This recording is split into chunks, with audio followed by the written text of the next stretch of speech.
This is the Guns Magazine Podcast, episode number 78.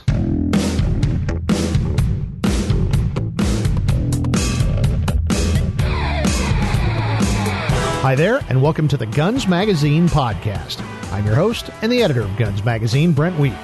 Thanks for joining us as we talk to the interesting people who make up the world of shooting, hunting, and the firearms industry. But before we get started, let's talk about our sponsor, Berger Bullets. Berger builds match-grade rifle bullets and ammunition for target, hunting, and tactical shooting applications. Proudly made in Mesa, Arizona, Berger uses the highest quality materials, tooling, and production processes to build the world's most accurate bullets and ammunition. Berger's unparalleled by the competition and has established more long-range world records than all other manufacturers combined. To find out why our nation's elite operators, competitive shooters, and hunters all trust Berger to shoot better, visit your favorite retailer to experience Berger's uncompromising quality or learn more at burgerbullets.com. Well, today is just a little bit of fun with our monthly podcast meeting of the Gun Cranks, our collective made up of myself, Roy Huntington, and Tom McHale. In today's episode, we talk about two things: our new Gun Cranks video channel on YouTube and why BB guns shouldn't be considered for self-defense. Hopefully, nobody's going to argue that point. Now, on with the show with the Gun Cranks.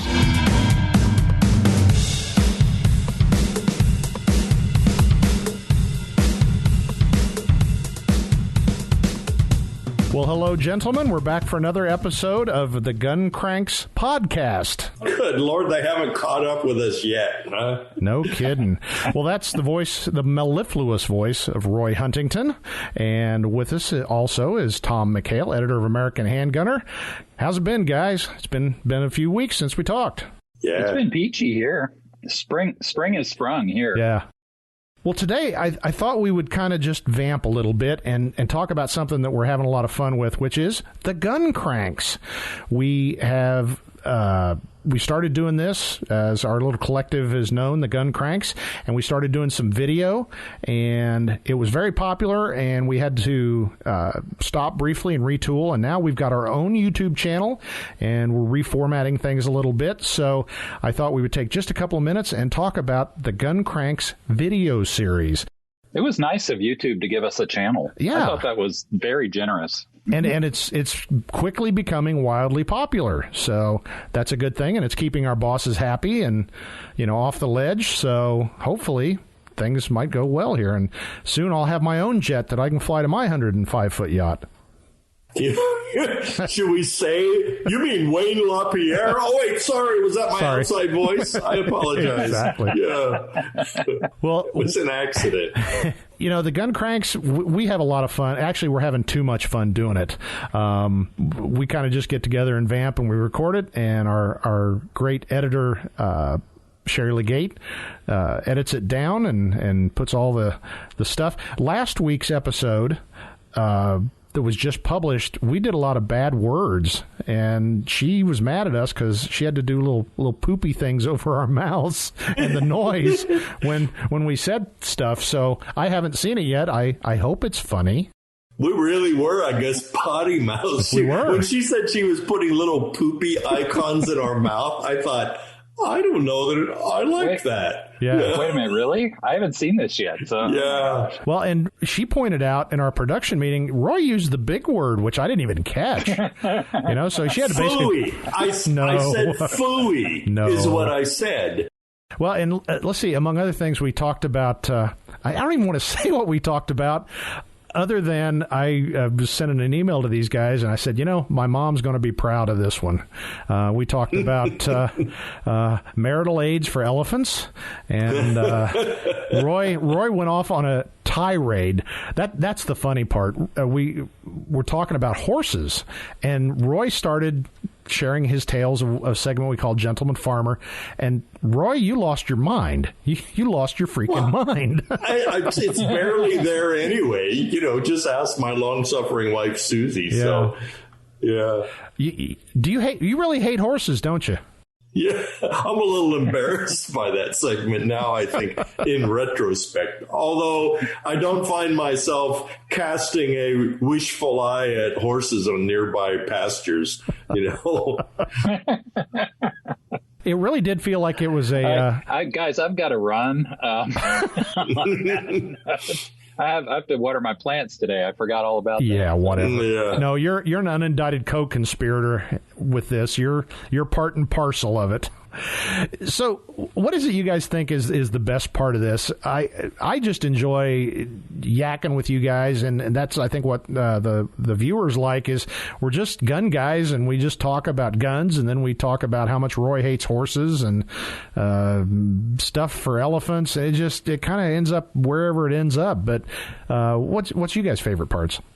Brent, I think that our readers and a lot of people in general are kind of sick and tired of the serious nature that so many people think the gun stuff has to be. Yeah. You're either a tactard or you're everybody's just so serious. It's like, yeah, I got it. It's a little bit of it is serious. Yeah. But generally, I'll be honest with you, 20 years ago, this show would have been about hunting and target shooting and collecting and, helping sponsor the local kids 22 rifle team, and that kind of stuff. And now it seems like so much of this stuff ends up being, can you kill someone if they walk on your lawn? Yeah. And I think the fact that we don't take ourselves real seriously maybe is why people like us.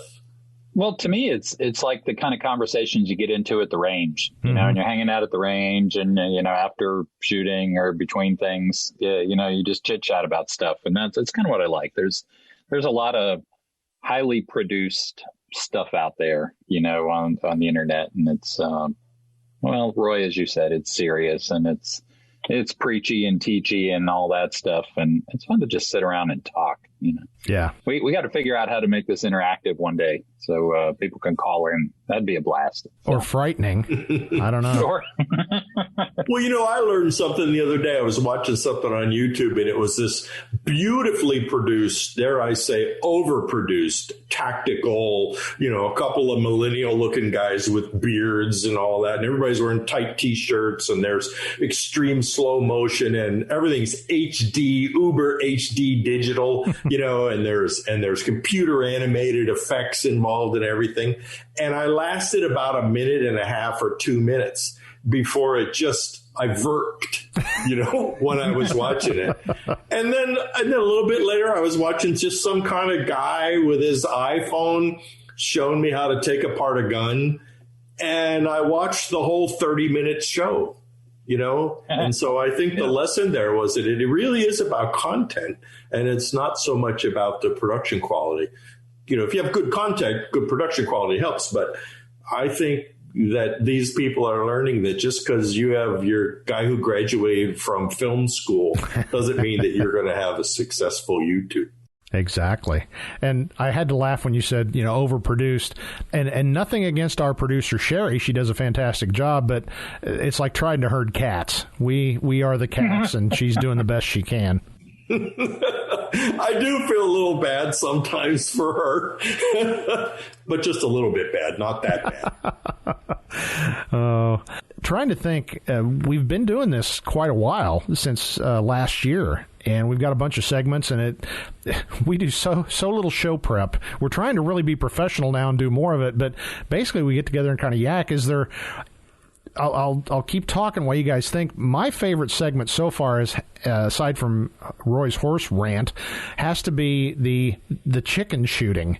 And I know we got a few letters of it's not nice to talk about. Day. Yeah, it's a tragic death for that rooster, but it was just flat out funny, and everybody that's got any kind of sense of humor that's seen it thought it was pretty funny. But I'm in therapy now because of that. Just so you know, I'm not getting a lot of sense of compassion from you guys. So well, we've had protests here every night since that aired. So, rights for chickens. So yeah. That's getting a little old. The burning and looting and all that. In the name of chickens. Let's keep that to a minimum from now on. Okay. Years ago, I did an insider column. I titled it Chicken Guns. And so immediately the knee-jerk reaction was that people thought I was talking about shooting chickens. What is the best gun for shooting chickens, right? Well, we know what that is. It's a .410 single-shot shotgun. But besides the point. And it was about the guns that I use to protect my chickens, because everything else around here wants to eat them, chickens, right? Yeah. And so, but I think, Brent, when you came and visited me, right, when we hired you and we sat on the back deck out here and we did our first sort of live stream, absolutely from the hip Facebook thing. We had no idea what we were going to do or talk about. We just sat down and started to talk. And then I think both of us thought at the time there, we thought, you know what, that was actually kind of fun to do. And I think that other people might have some fun too. And I think we've proven that to be the case. It's not because we're particularly brilliant. It's because we're particularly not brilliant. That's no kidding. Well, I've gotten letters, and I can't remember if it was Tom or Roy that said this, but, we're not preachy. And that's, we got a letter one time that said, you guys talk to us, not at us. And I thought that kind of summarized it right there, because we've got a whole bunch of experience here. I mean, we are pretty knowledgeable if you get down to it. But you know what? I'm still learning every single day, and I will continue to learn every single day. So I'm not sure why, just because I've got some technology here, I should be preaching at anybody. And I know you guys feel the same way. Through my time as editor, I found that even if a writer didn't know anything about being on the SWAT team, but they interviewed people who were on the SWAT team and they knew about it, they could write an article. But as long as they said up front, hey, I'm not a SWAT guy, I don't know anything about this, but I talked to these people and they do know, and here's what I learned. And so just as long as you maintain the credibility, I think, and I think the fact that we're always quick to say we don't know something, it seems like we say that a lot, though. Especially Tom. Well, I'm not talking anymore. Ever since I found out you got an invitation to Roy's Casa when you got hired and I didn't, so I'm out of this conversation. Well, I was literally driving by Joplin, Missouri, literally. So, yeah. Well, no, you didn't get the invitation, Tom, because it was. I think you were hired at about the time that COVID silliness happened, and so. I think actually what happened, Brent, was I said, hey, why don't you fly back here and visit? He said, are you crazy? Have you lost your mind? So, can I tell you why they like us? Here's the reason why they like us. Today I noticed in one of the wires on the internet that Hoppies is announcing gallon jugs of Hoppies number 9 for sale. Did you see that? No. You can buy a gallon jug of Hoppies number 9. It's $129. Which I immediately looked up how much Hoppies cost by the little tiny bottles. And if you bought it by the little tiny bottles, a gallon would cost you $440. Wow. So now, see, that's not silly, because it'll last forever. So you could buy a gallon of Hoppies number 9. Okay, who here wouldn't love to have a gallon of Hoppies number 9 on the workbench? Hey, absolutely. See? This is old news, guys. This is what got me through COVID, because, the hand sanitizer shortage? Yeah. Not here. I had Hoppies number 9, so. Good Lord, man. I never thought of that before. Now, granted, I have no skin left on my hand. It's just finger bones. But your guns are clean and you smell good, right? They are. Yeah. Well, see, it's the fact that we talk about stuff like that. And I don't know other people who do that because it's not cool. Yeah. Well, I think it's really cool. Well, I like to point out gun and fun are one letter apart. So why aren't we having fun, folks? Boy, howdy. Yep. Boy, howdy. Can we have fun with BB guns? Well, I was going to bring that up. What nice segue, Roy. You get the assist in the stats. Slick, man. I'm not a professional. Yeah. No, I was telling these guys earlier this week, I was goofing around on the internet. I was doing research on the internet, and I ran into a story talking about BB guns for self-defense. And I thought, okay, it's one of two things. Either it's a funny story, which I always want to read, or they're talking the big bore air guns, the 50 cals and all that, which they've taken Cape Buffalo with, so you could certainly put down a bad guy with one. You only got one shot probably, but that you make that shot count, it's going to work. I got in there, I read it, and this guy was serious. He was talking about the old 177 caliber, CO2 pistol or pump up air rifle, and even did a gel test. And he was pointing out the fact that you can get 3 to 4 inches of penetration in soft tissue. And I thought that could lodge under the skin and cause a nasty infection. And I thought, of all the... I thought you were going to say it bounced back and hit him. Well, no kidding. I thought of all the awful advice you could give people. And he said, well, this isn't always, your first choice and all that. I'm sorry. I would pick up a heavy book before I would pick up a BB gun and try and defend myself. So that's kind of the stuff that we rail against, that just because somebody has a blog or a YouTube channel doesn't necessarily mean they've got a good idea. And he wasn't kidding, huh? Not he at was all. Serious. Well, here's take an opposing viewpoint here. Well, hold your viewpoint. To answer Roy's question, here's the scary part. Okay, there's that story. There's always one person, right? I did a little more research. There's many stories like that. I mean, I don't know, 2-3 dozen where people have written on the same topic, and it's like, people, I rarely look at things black and white, but this is a bad idea. Let's hear what the anti point of view. Yeah, I gotta. There's nuance at play here. So you guys are so binary on this stuff, And I'll agree in part that it's not good for self-defense. However, I do find them exceptional for home defense. Okay. Huh? Yeah. Oh, absolutely. Because see, here I live here in the Low Country of South Carolina.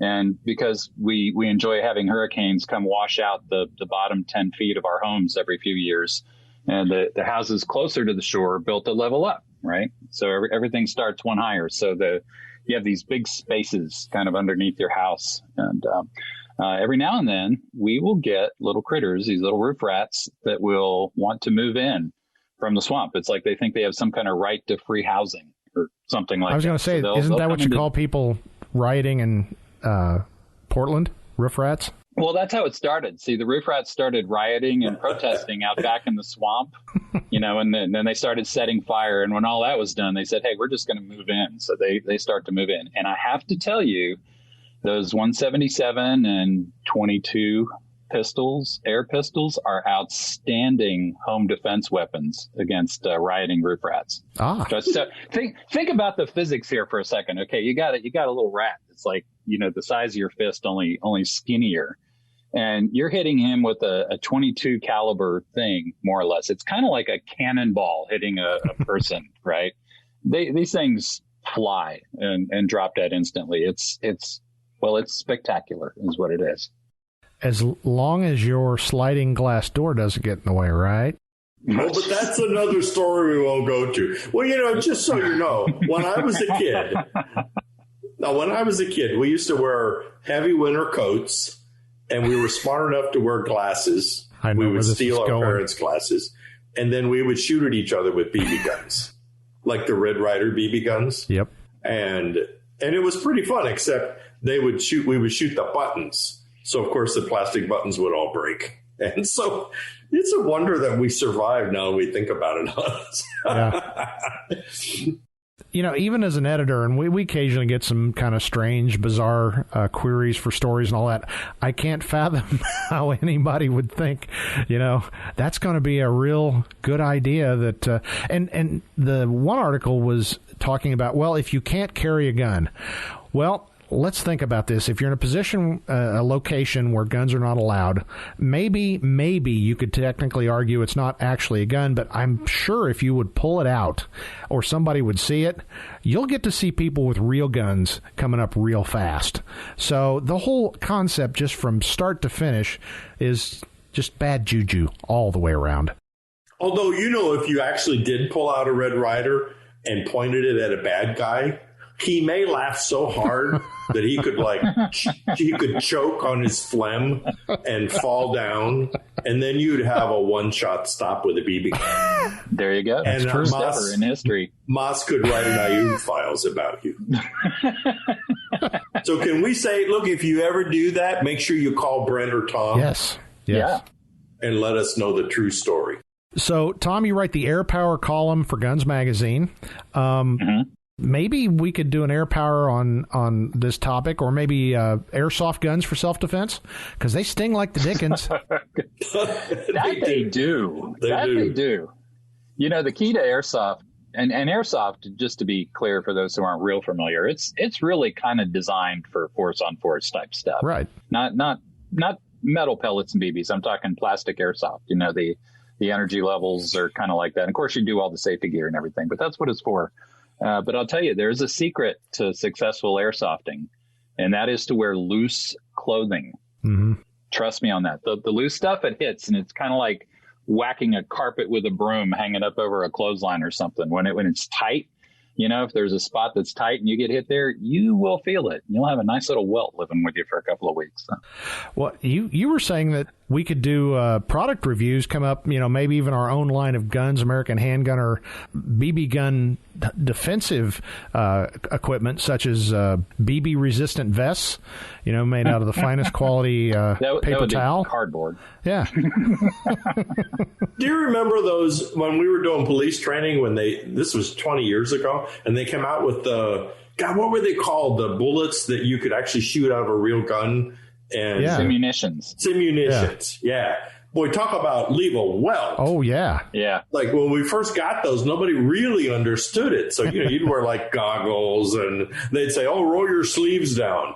It's like, yeah, right. I remember we were having training one time and this guy, we did a felony hot stop on this car. And so we were shooting it, you shoot each other because it's free ammo. So you're just shooting like son of a gun.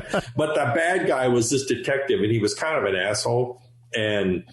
But his leg was sticking out on the side of the car. So I took real careful aim and I whacked him right where his little tight Levi's skinny jeans were.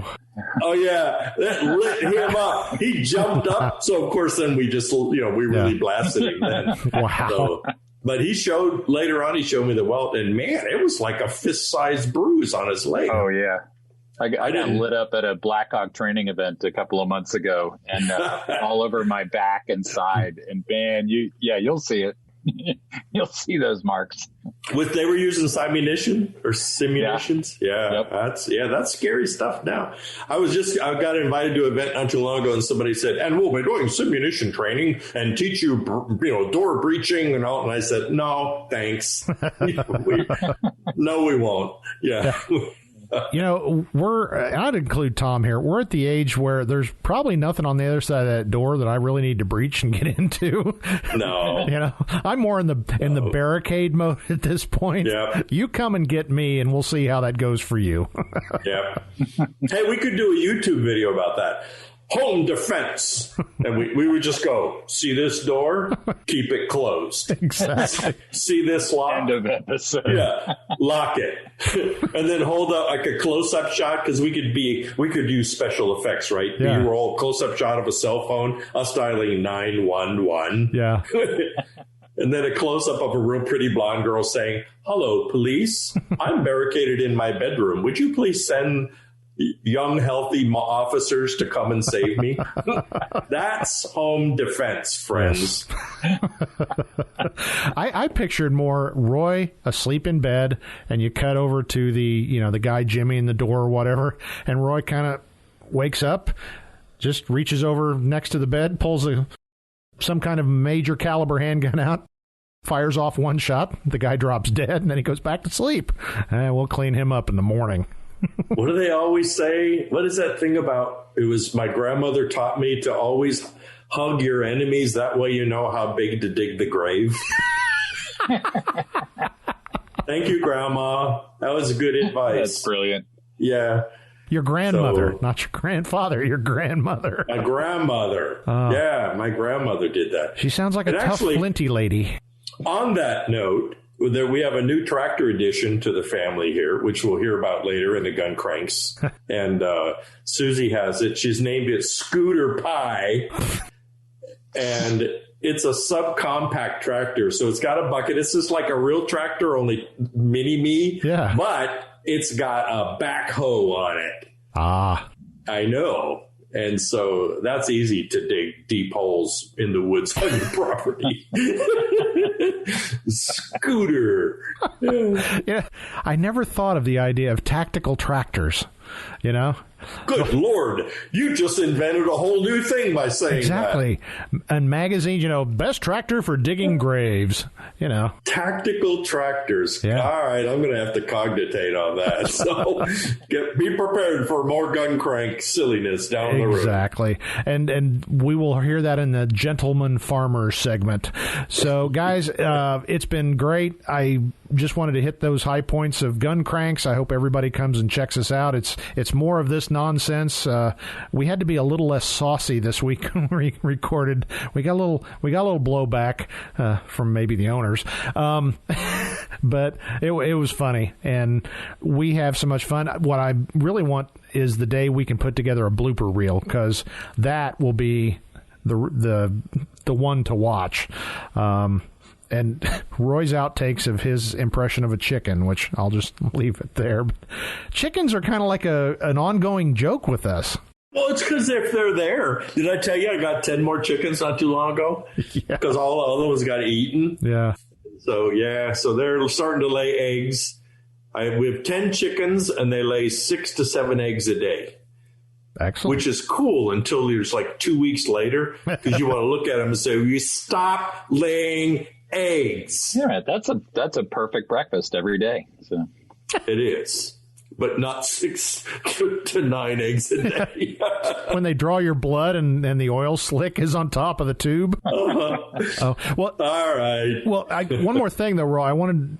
One of my favorite things that, we live in suburbia, and we've got a lot of friends that have chickens, and which is a violation of our local ordinances, but everybody's got chickens. I always think of Roy's advice, which was, what's your quote on roosters? I can't say it because we've already been bleeped too many times. I'll say it. Roosters are assholes. Roosters are assholes. And you know what? I just read an article about backyard chickens the other day. It was the first time I'd ever seen someone in one of those sort of, let's all be environmentally friendly and live in the country together magazines, right? And this guy, that's how he literally started the article. If you raise chickens, remember, roosters can be assholes. That was literally his first line. And I went, I'm going to like this guy. Exactly. I bet he owns a gun. Oh, great. Well, guys, thanks for talking to me. And we keep reminding everybody, check out the Gun Cranks on Gun Cranks channel on YouTube, and keep checking out the Guns Magazine podcast. So, guys, it's time to go on and commit journalism. So thanks for talking to me. Bye-bye. All right, bye.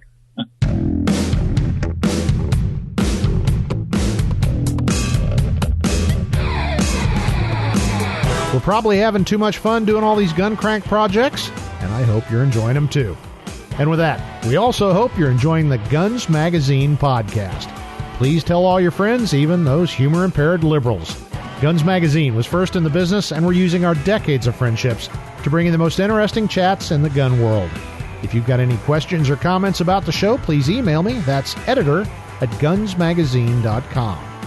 Make sure you don't miss out on anything by subscribing to us on your favorite podcast catcher, YouTube, and of course, at gunsmagazine.com. And while you're online, don't forget to check out our great sister publication, American Handgunner Magazine, at americanhandgunner.com. We'd also appreciate it a whole lot if you'd share a favorite episode or some kind words on your own social media. And finally, I'd like to remind you to check out our sponsor, the guys and gals who really know accuracy, at Berger Bullets. Learn more at burgerbullets.com. That's it for this episode of the Guns Magazine podcast. For the entire staff at FMG Publications, I'm Guns Magazine editor Brent Wheat.